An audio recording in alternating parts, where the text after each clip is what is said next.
Many people imagine heaven as clouds, angels with harps, or a distant place somewhere above the sky. These images come from art and tradition more than from the Bible itself.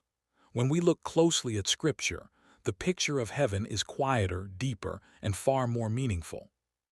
The Bible does not give long descriptions of what heaven looks like. Instead, it focuses on what heaven is.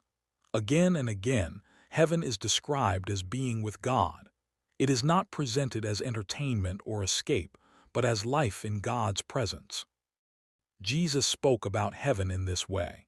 He said that he was going to prepare a place, but he did not describe buildings, scenery, or routines. His emphasis was relationship. The promise was not luxury but belonging.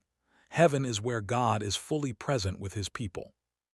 The Apostle Paul wrote that to be away from the body is to be at home with the Lord.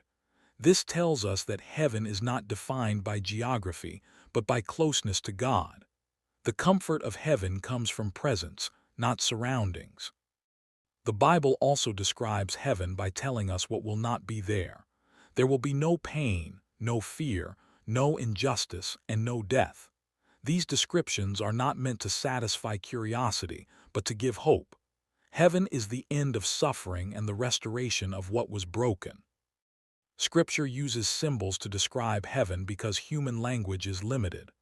Light, a city, a garden, and a kingdom are images meant to communicate meaning, not blueprints. They tell us that heaven is alive, ordered, and full of purpose. What matters most in the Bible's description of heaven is that it is centered on God. Heaven without God would not be heaven. God's presence is what makes it complete, peaceful, and full of life. Rather than encouraging speculation, the Bible points us back to how we live now. Heaven is presented as a promise that gives meaning to this life, not an escape from it. The hope of heaven calls people to live with love, forgiveness, and humility.